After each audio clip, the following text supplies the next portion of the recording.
Hi all, Randy Green here, and welcome to another type of podcast, video / recording where I'm talking to Josh DePold, and we are freely talking about the awakening process and our experiences in the awakening process as a couple, but also as two individual people that are looking at reality from two different angles, and in that way are discussing things from the energetic perspective of our experiences as part of the awakening process.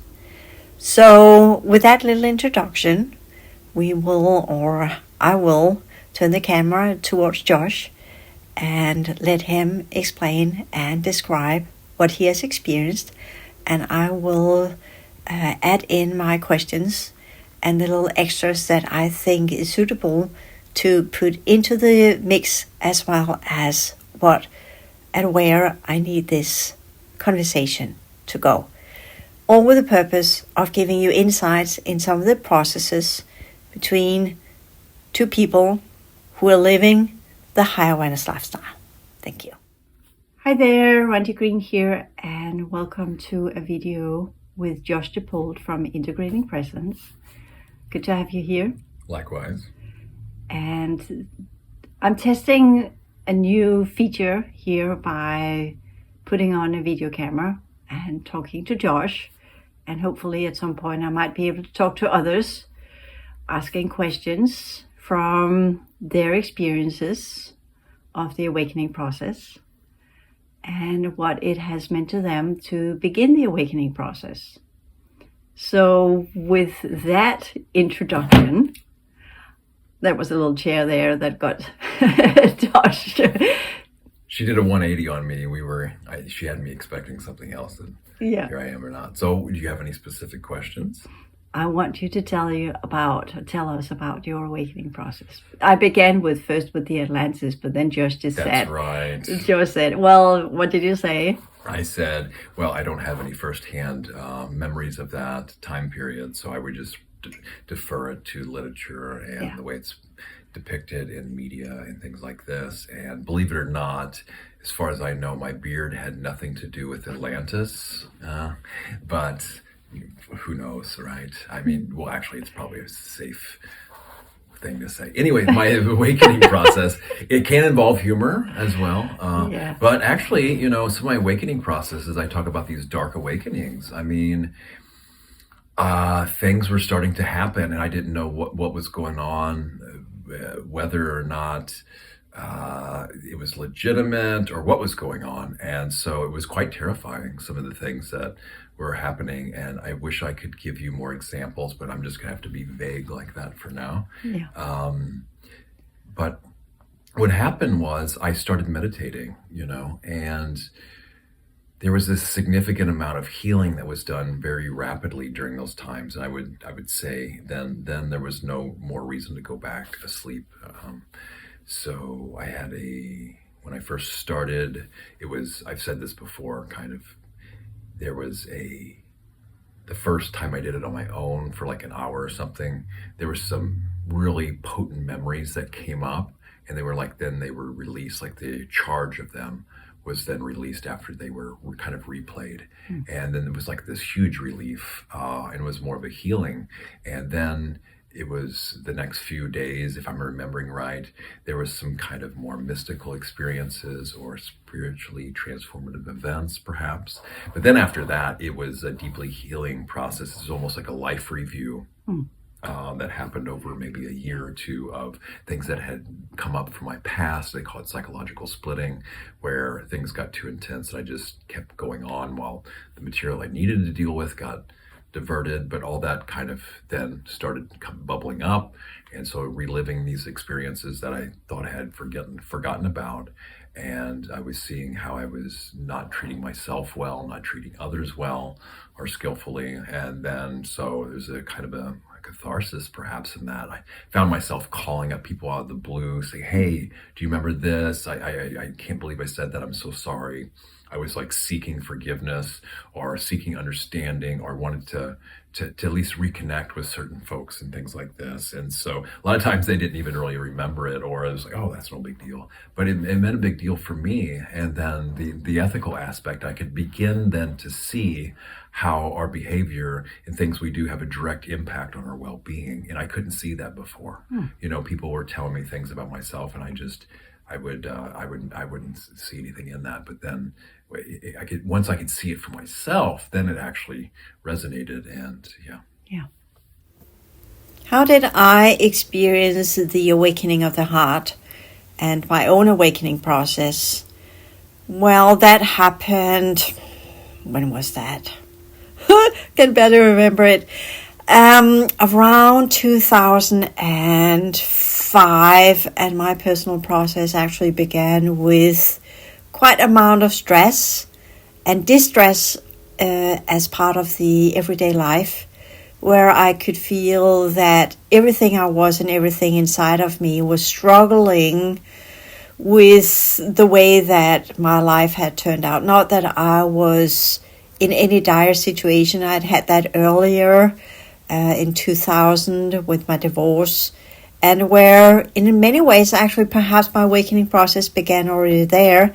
And for me, the first part of the awakening was to break down, or reality itself, or whatever it was that was created around me began to break down, and by that forced me into eternal and internal processes of a psychological, emotional, mental perspectives on who and what I was and what I wanted in life, and how I saw my life unraveling before my eyes. Thank you, Josh. I think you are touching ground with a very important aspect here, and that is the awakening process that involves the understanding of how we actually affect others, as well as the awakening of kindness in our hearts. that's a really important point too, because then after a lot of that was ongoing and some of it is cleared, then I had this like aching in my chest. I didn't want to tell anybody about it, because then I thought they would say, oh, well, go see a doctor or anything. But I could tell that it wasn't really a physical thing, but it was an aching in the front and the back.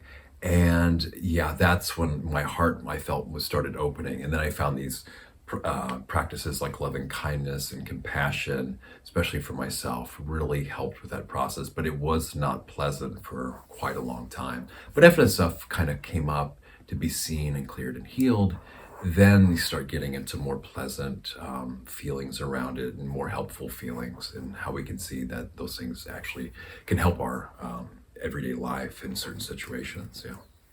Isn't that kind of meta? It is, yeah. It was a loving kindness, or I like to call it unstoppable friendliness. Usually if you're friends with someone or are friendly, then you're not going to attract as much hostility from myself or others if I wasn't. Sure, we'll be met with indifference sometime, but that's more benign than hostility. It's known as an antidote to anger, ill will, these type of things too. So yeah. Yeah.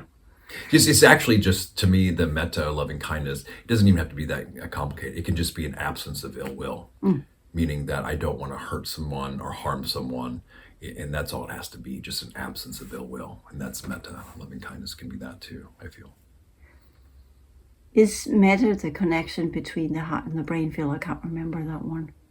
That's a good. I think we can have these notions or feelings and wishes, a well-wishing for anything, for our own brain, for our mind field, for the minds and hearts of others, the bodies, whatever perception, however we perceive beings. It's classically taught as towards other beings and ourselves. But I think it can go further than that. You can have goodwill and kindness and a lack of ill will towards, plants or a reality field. I don't think it's too far of a stretch. It's just this kind of felt feeling. But also people will visualize too in a formal practice and repeat phrases that help keep it on track. Yeah, and feels really pleasant. How important is kindness and compassion in our awakening process? I would say that it is quite important, especially if we consider that in the full understanding of other people, we kind of need to have our heart activated to be able to sense and feel and have the empathic inclusivity of seeing people as they are, what their needs are, and how we can act in the situation with these people in a manner that responds to what we could say a need of our own to be seen, heard, and acknowledged, but also their need to be seen, heard, and acknowledged. And how do we meet up in between two individuals that have different energy patterns that sometimes collide and sometimes resonate and sometimes vibrate in harmony and sometimes vibrate in disharmony, and by that feel intrusive and create interference.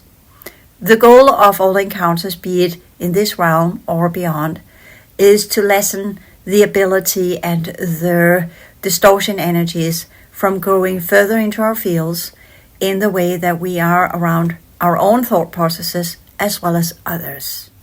But it's not just about our thought processes.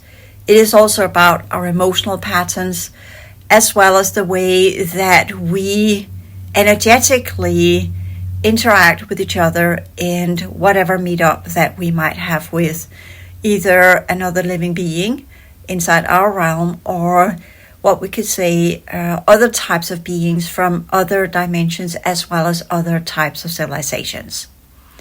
It is important for us to recognize that all meetups are energetic, that we are made of energy, they are made of energy. We all have different types of patterns in our fields, which sometimes interact in a positive manner and sometimes in a less positive manner. Sometimes these energetic patterns are amplified by distortion energies as well as otherworldly technology or otherworldly types of energetic parasites. So when two people meet up, it's not just two people. It's not just their organic vessels. It's not just their emotions or their mental processes. It is two different types of energy systems that meet in multi-dimensions and are trying to align over a spectrum of multidimensional energies in an attempt to either create less distortion or progression or the complete opposite. What I'm thinking about is that when we talk about the awakening process, and in the spiritual communities years ago when I began my awakening process in the 90s and when I began to look up information, was spirituality and the awakening process was almost kind of intertwined with kindness and compassion. And then we shifted into the alien agenda perspective in the 2000s, where we had more and more different people coming out. There were a broad community of UFO researchers as well as spiritual seekers that try to figure out, are there spiritual species out there, or is this... Anyways, I don't want to go into that, but I'm just going back into the understanding of, okay, there was these different practices that have changed, and then our world has changed, and we have changed, and me predominantly in the High Awareness Lifestyle channel, I do talk about kindness, I do talk about compassion, because I find that to be a very, very important aspect of the awakening process that in a way has been forgotten. Yeah. But I don't want to go back to the classical approach, but look into humans today. Mm-hmm. How can we approach the loving kindness in our everyday life as it is now? Yeah. In the 80s and 90s, it's kind of went with the spiritual community. Those of us who were part of the spiritual teachings, as well as in the 90s and 2000s, were all about the animals and plants and save the planet. Sure. And things have changed. Yeah, I haven't... My kind of formal point, if you had to do it, would be 2012 for this awakening. So I saw it from the outside. TV shows like Captain Planet, when I was a kid, they had these overtones of saving the planet, but can't really speak before that time because I was complete base program, or, just glimpses here and there, strange things here and there, weird stuff, but not full on this. Now, the other interesting dynamic before I address your question directly here is it seems like this isn't needed for awakening. How and but it can be, and this came to me.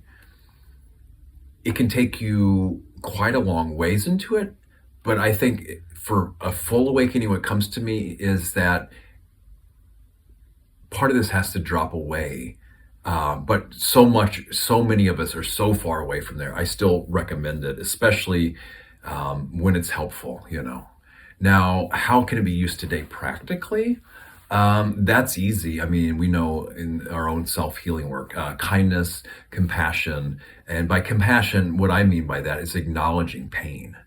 Because a lot of times, me included, I'm crying out for my pain to be acknowledged. And it can actually be brought up internally, so it can be acknowledged internally without it having to be done externally a lot of times. It's great to have friends that will help us acknowledge it. And then acknowledge it with care, at least the amount of care that I can muster now. Authentic care, and I have a long ways to go for that. You actually care about it. And then the other thing is wanting it to release and wanting there to be some kind of peace involved with this absolute stress that we're under a lot of times, So these heart qualities. So how that plays out in real life, just the compassion one's easier. Just the simple questions. Is everything okay? Is there anything can I help you in any way? Do you need any help? How can I help? Is there anything I can do? These simple questions, and that way it's not me forcing something on another. It's just being there. And it doesn't mean I have to do what they say either. It's just showing that I'm willing to offer that and then give that to myself too. What's needed now? Asking that question, what's needed? And now too, because a lot of times I will spin off into stories about the past or the future or, but right now, I mean, we can go into that later, but sometimes it's like a triage. Now kindness, I mean, a lot of times is it to ourselves, talking to ourselves. I mean, would I talk to my best friend or a loved one the way I'm talking internally to myself? And when we catch that, that's a helpful thing too, because a lot of times we wouldn't speak to loved ones like that, but we speak to ourselves like that. I shouldn't talk for anybody else, but this internal, this internal dialogue that we tell ourselves, that's helpful too. And the practical thing too is just an absence of ill will. It's this just seeing where is this, do I harbor ill will towards myself or another,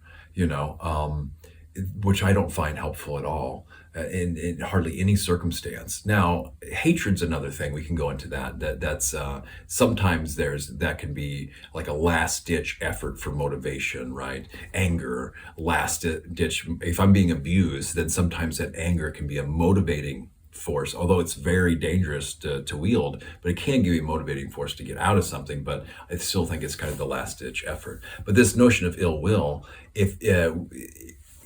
the other way is to turn that energy around and say, slay ill will. So use that energy against itself. So have ill will towards ill will, and then it kind of cancels each other out, so where harm isn't acted upon, So just being aware or not whether there's ill will, and then feel it in the body. More times than not, it feels horrible in the body. It doesn't do anything but be unpleasant and harmful internally. And a lot of times it won't have anything to do, if I have ill will towards someone, they don't care. They don't know about it a lot of times, especially if they're not energetically sensitive, but I'll feel that ill will. But sometimes other processes override it and I don't notice how bad it feels. If you in your own words should break down ill will, because that's a classical expression from, sure. What I'm saying here is that I would really want to inflict harm on another. That's it. That's ill will to me. Yeah. I want to hurt or harm someone. Yeah. Even if I know I wouldn't carry it out, I have this intention that's what I would want to do to someone. Okay. And that feels, once I feel into that, it doesn't feel good. Yeah. But sometimes when it's interesting, there's something I want to say here, but I'm choosing my words again, as always. When I'm releasing, well, we could say very angry spirits, they come across when they go into my field, and I sometimes have to respond to it because it's in my field, and then in a way they amplify my emotional field. Of course, they cannot amplify things that's not already there. And my father was a very loud spoken person, and he had his very specific ways of saying things, and he could, because he was under a lot of stress. And males that are under a lot of stress, they can become aggressive without it actually being ill will, Yes. but just to diffuse or let go or being frustrated or whatever it is. And it's not ill will, because it's not intentionally, the yelling is not intentionally, oh, I'm saying this because I now want to hurt my child, but it's letting go of the male steam. That's anger. Yeah. Yes. So, and because I have that in my field, and quite a lot of the angry ghosts that I'm releasing are, interestingly enough, males, which we could definitely look into why that is. There are also a lot of females. Sure. But the angry female spirits, they respond in a different way. They are driven by other types of emotional buildups. Mm-hmm. Whereas the male energy, because I have that outlet from my father as a pattern in my field, then the angry ghost will use that one as an access point. You can say, is there an affinity that because I have that signature already from my father imposed onto me, not born with it, it came into my field. Then, of course, I have that pattern, and that attracts specific type of energies where that type of behavior will be played out. But it's not ill will. It is an aggression that comes from hurt. Yes, it is. And so that's that's one of the other things we have to distinguish. Is this mine, or is it theirs? And then in those situations in childhood, sometimes we're learning about these things, and we need to have a resonance with whoever it is that provides us care. So to be able to relate to them and meet them where they're at, so we can get the attention and our needs met. So sometimes it's a learned behavior, this, right? And so there's very few people, I think, on the planet Earth that haven't experienced this and are familiar with these types of things. So that discernment, I think, would be something. And it's also about whether I accept to choose this. There's a classic tale or something, like if somebody comes with a gift, right? And but I don't accept the gift, then who does the gift belong to? And well, of course it belongs to whoever gives it, not me, because I don't accept the gift. In the same way, is it possible, now I'm just talking on a human level here, is it possible if someone comes to me with anger, if I don't accept it, that's theirs and that's not mine? I'm not going to accept that. You take that. I'm not you, but who have the gift. I don't accept that. So, and then who does it belong to? So it's that's another one way to look at this too, I guess. For me, as a person that responds humongously to all sorts of subtle energies, whether it's from this plane or other levels of existence, when there is a kind of outlet of energy that either comes from angry ghosts or other entities or other dimensionals or whatever it is, it affects my energy system. And then I can, of course, say, well, I won't receive it. I won't have it. I won't take it. Then my experience is like an annoyed child. You can only ignore the child for so long. It's still there, or the elephant under the rug, or people that are saying, well, you can just protect yourself from it. Well, not me. For some odd reason, that's never been the amount of interference I have, the amount of things I experience. There would be no way in any way or form that I could constantly ignore that. That's been part of my awakening process. And by that, I don't mean ignore it. That's right. That's a really good key. You can't just ignore something and pretend it's not there. Yeah. That's not necessarily what I mean. Yeah. One thing is it's the other person, I can just talk about a human level here though. Yeah. But if the other person sees where it's not affecting me, then the fuel then dies out of that anger of the other person. Of course, it's going to be unpleasant for me while it's going through, but I don't necessarily have to fake it, because it is a practice, right? If that fuel is then taken away, the other person doesn't really have much motivation to keep on to something. But if they feed on me responding in the same way, because what I found energetically a lot of times, the tendency is to match the energy of who we're acting with, and it becomes this energetic game, right? Especially if someone comes with a stronger energy. The tendency is to automatically to match that energy so we can kind of be on the same level. But there's another option too. The other option is to stand firm and let them come with whatever energy it is. And this is another practice too. And then I can wait and I can choose what energy I want to bring to the interaction. So it is this energetic game. Like I will then have to intensify my energy, even if it's an energy of peace and kindness.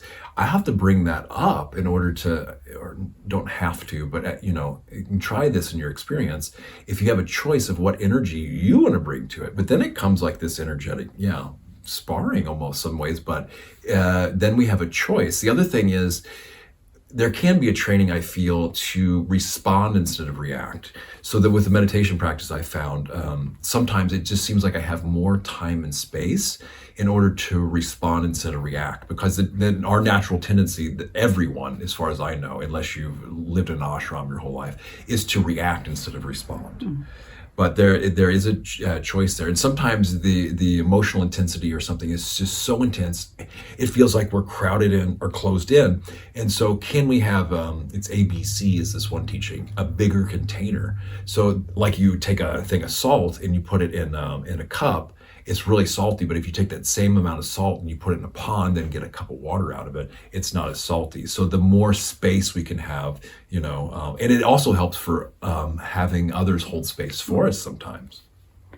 And all these different strategies, And I feel a very important thing to come in with here is that the way that you're addressing this, which is absolutely beautiful, is a male approach. It is, and sometimes I think it's okay just to be completely decimated by it. But when we talk about females, I'm not talking about being decimated, but when we talk about how many female teachers have been out there that actually are talking from a female angle? Most of the time, it comes from males. Even if you have female gurus or what gurus or gurines, I don't know what that is. Yes, then they are addressing something they have been taught from a male teacher. Very good point. And when we talk about compassion, the way to work with the heart field and the way to address, you were mentioning spatial features. That's a thing of the male brain. When you talk about the balancing as in kind of as a competition, as a kind of a standoff, that's male. Game. It's yes, absolutely. And the way many of these ancient teachings, they address this from a male perspective. Of how to soften the male heart and how to soften the male mind. So it's not just rational, logical. And this is the active doing side, when with the more energetically sensitive and empathic, sometimes it's just so overwhelming and none of those strategies are available, and I'm just in it and there's nothing, it's just, you just have to wait it out, or I don't know what. Like you say, cry and release or have outlets and stuff. So I'm all for what strategy is most helpful and beneficial for our well-being and others, especially in the long term. What if I provoke you and say it's actually not about the man finding the feminine side, which is the classical one? Because when I look back in time, and the Brahims that left, many of the ideas you have found useful in your awakening process are built into some of the original ideas that came from the Brahims that left Atlantis. They were one group that left Atlantis, and they went to the Indus Valley, where they, in history, are called the Ahats. So that's the lineage. And they were based upon lunar ideas, part of lunar humanoid series, white Syrian lunar ideas of how to work with energy and how to work with the mind and what they needed to develop. And they needed to develop a heart field. They didn't have that. And then they went through the compassion ideas. Whereas the solar people that were already living in the Indus Valley, they were more what we could say oriented towards what we today call mother teachings, the orientation towards progression, working in communities, working with the land together, and not the individual heart, because the moment you live not as what we would say pagan ways or completely in tune with nature, because that's not what they were. They were highly skilled. They had access to 4th, 5th, and 6th dimension of the middle domains. They remember where they came from. And the Ahats, they had what we could say, they came here to experience certain things they would then take back with them to their own system. So they had certain kinds of mental capacities they were not ready to let go of. And I see that incorporated in, for instance, the teachings of the Buddha, because he was of that lineage. So he was working intensively with enlightenment that goes with the cleansing of the mental fields, opening the heart so that the mental fields can be cleansed into a higher order type of progressive dynamic that would allow the white elder lineages of the Syrians to undo certain effects of the timeline event. And that's where ill will and these concepts come in as a very important, because they were male, they were humanoids. They did not have females. They ensured that the female ideas were eradicated from their systems, which we when we talk about male, female in terms of other dimensional races, doesn't compute. It doesn't add up because they don't have that gender division. But the way we interpret humanoids, or I interpret humanoids and I see them, then my mind says that's male. Even those I can see that are typically female, they don't have breasts, they don't have genitals, but they are presented as this is the female version of this species. Then they are typically warriors. So that's an interesting thing when we talk about gender in the other dimensions. But I just wanted to push in there, and I think at some point we could talk a little bit about, okay, how do we address this imposed on energies from others in terms of being a female? But that's another interview. Sure. Well, there were three things that came up when you said that I think might be helpful is the body, belonging, and now I'm forgetting the third one, but maybe it'll come up here. So what is awful helpful is feeling these things in the body, because a lot of times I find when these things happen to really feel this physical sensations in the body, because it seems to dissipate further. And a lot of times when I'm unconscious of what's going on in my body, well, then my mind takes over and my emotions take over. But if I actually sit and feel it, it might be really unpleasant for some time, but it tends to wash through and dissipate a lot quicker. So yes, the Buddha did work heavily with the mind, but he stressed the body, he couldn't stress it enough, working with the physical body in a lot of ways that I remember. And I'm so cut off from my body most of the time. And so that one I really find helpful too. Now the belonging thing I think is really helpful too. You talk about more in community instead of the individual. All these strategies are based on our Western society, or kind of, or maybe, these aren't really taught in the Buddhist teachings. A lot of the things I told today, some of them were, and kind of mix and match here, but yes, belonging, we all need belonging too. So when this comes to a community setting, with relational dynamics between all these different groups, that's a whole nother ball of wax, right? I think it's important to put in here when I talk about the original solar system humanities and the ancient version of their communities. They had very little to do with the communities we have today. It was not for personal interrelationships. It was for the sole purpose of putting together different aspects of what we could call complex energy patterns that would assist in transforming the energies of the reality field, again, also oriented towards the effects of the timeline event. Because the outer domain were hit hardest by the environmental solidification processes. Whereas the Syrian system, they were hit hard on the fifth dimensional, which is what we call the mental aspect. So thereby, their transformational processes was all oriented towards the mind field and the layers of the mind field, because they had begun to, that code that goes with their mental, their original mind fields, and I'm here not really calling mental, but I'm using intertwinedly here, had begun to turn what we call into dark light coding. And they needed to restore that. Whereas those of us in the outer domain, because we had the connection to the sixth dimension and were mostly positioned in the sixth dimension, but were only traveling into the outer domain for different types of science projects, we had our middle domain energy system intact, but we were working in the outer domains to undo the effects of the timeline event in nature, in reality. And very few people, especially males, don't have a reference point to that, right? Yeah. Unless they can have memories of that. Yeah. Other than maybe when we were a kid and we had an interest in nature, maybe we grew up out in nature and we had these interactions with nature and our friends in nature perhaps, but I do feel the feminine can way easier connect to nature. Although, again, with the meditation practice, can tune in way more deeply to so many things. The big thing I forgot though there was fear. So I think fear plays a big part into how we view things and how we respond or react to things and the strategies we use around that. So this thing called fear is a huge thing to work with because it affects so many other things because it's such a deeply rooted thing. A lot of these quote unquote negative emotions are actually different, or maybe seem one way interpreting, and they're actually different flavors of fear. Are if you go deeper and deeper and deeper to all these labels we have for emotions, a lot of them are fear, rooted in fear.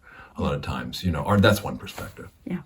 I think it's important to put in here, instead of talking male and female, Yes. I would say I normally address it as the humanoid type of consciousness structure, as well as the original solar system or the progressive races type of consciousness that has been twisted into what we understand as male and females. And that's engineered for a very, very specific purpose, linking up to specific reality programs.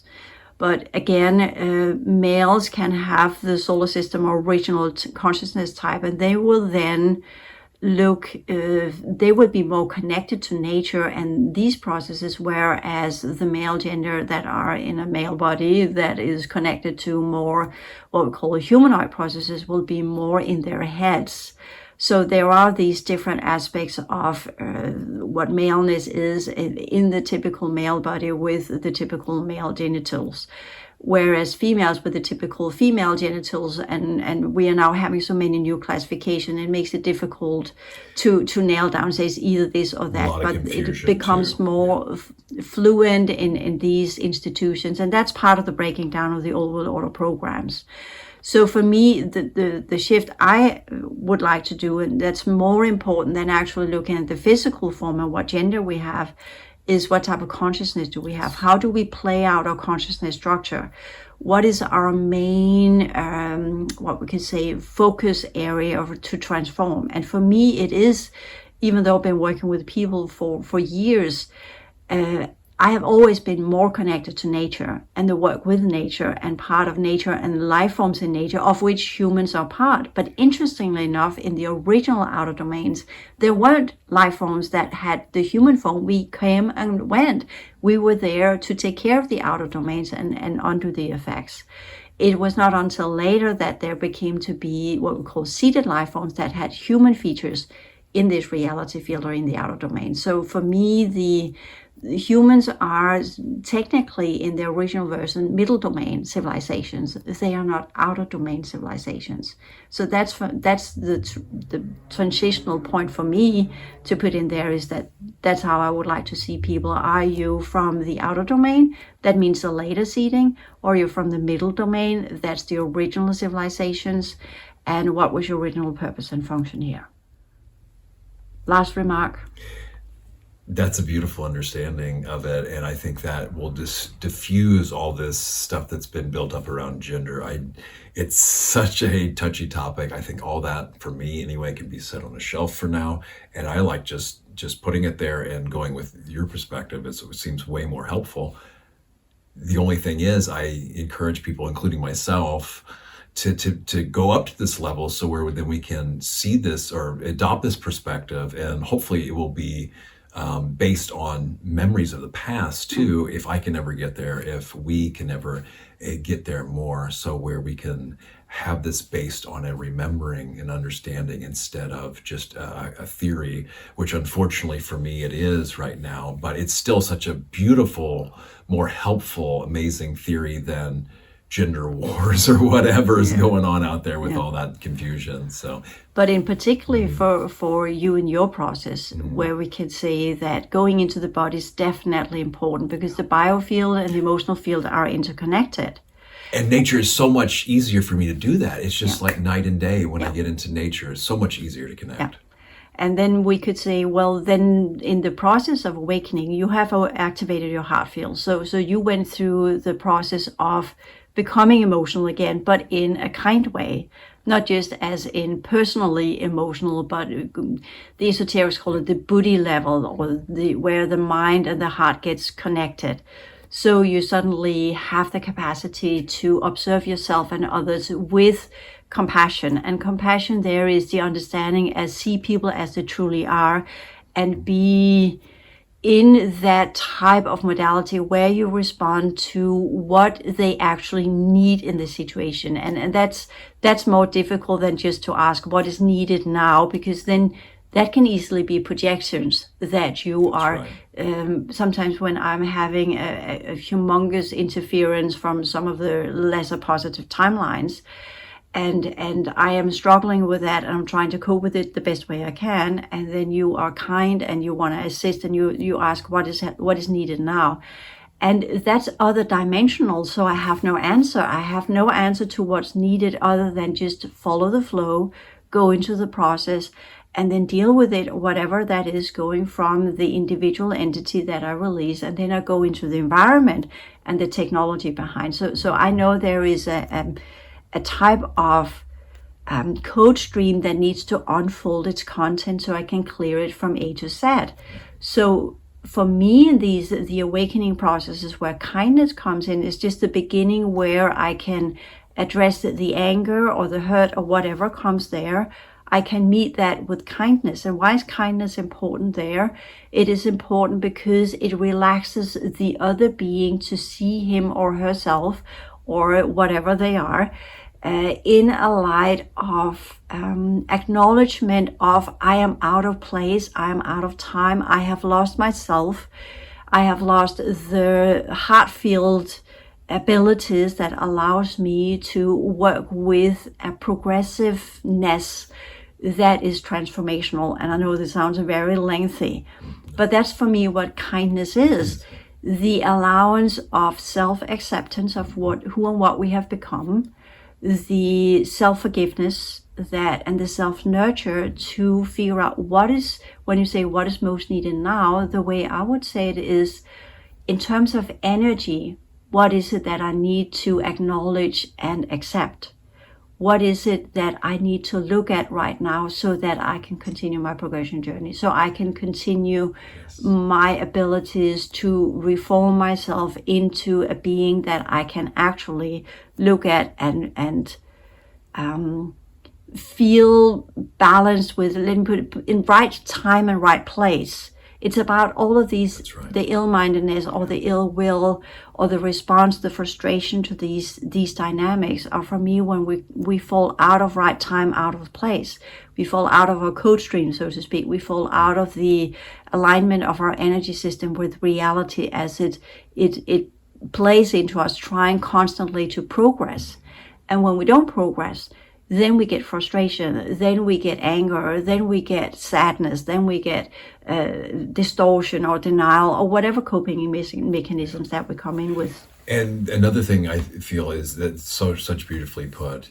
The other thing that's really important to remember too here is sometimes what somebody else needs the most is secondary to what I need then at that time. Sometimes what's needed for me to be most compassionate is strong boundaries, and reinforce those boundaries in order to give me the safety and protection I need in order to heal and then better address to meet that challenge in the future, and in making sure other people respect the boundaries and we have what we need in order to heal and re-strengthen in order to meet life on all the multidimensional levels a lot of times too. But sometimes we put on this armory and we never take it off either. So it's having the discernment to know that as well, right? Yeah. Well, the one thing I would put in here, again, I'm thinking about, we were driving the bus the other day, and we had two incidents. First we had a homeless that had pissed all over himself, and he was thrown off the bus, where the bus driver actually responded, I would say, fairly well. And then we had a person that came onto the bus, and I will not mention other than also a homeless, and he was startled that he had to pay for the bus. He was not really in tune with reality. He thought he could go onto the bus and then just sit down. Perhaps he was accustomed to another bus driver that just let him into the bus. So he got started with the fact that he had to pay. And the bus driver, he kept his boundaries, and he was being strongful in his voice, but he was still being respectful. Yes. And the other person responded in all ways, including drawing the racist card and responding in all sorts of ways, probably due to his age and his life experience. I would guess he was in his 70s. There's lots of confusion there too. Yeah. Lots of And confusion, frustration. what actually calmed him down was that finally the entity that was in him made him sit close to me so I could release it. Then the human calmed down. And all of the things that the bus driver did, everything that you tried to do did not help. It was not until the entity was out of him that he calmed down, and then he could just be the human that he actually was supposed to be. I didn't really do anything other than try to pretend it pretend it wasn't there and go away, but that didn't help. So I'm glad for that, sweetie. So Yeah. this is the strong female warrior, being just sitting there, absolutely doing nothing in the physical, but all the things going on in the energetic that was happening, right? Yes. So that's my, when people classically talk about this, how are we to deal with aggression? How are we to deal with these? And kindness, for me, kindness in this situation is what is out of place, what is out of order, what needs to be released, what needs to be transformed. So that's how, what I want to put in there. And having the courage to do so too, instead of, getting in a fight or running away, how can we turn towards it and address what needs to be addressed in the best way possible?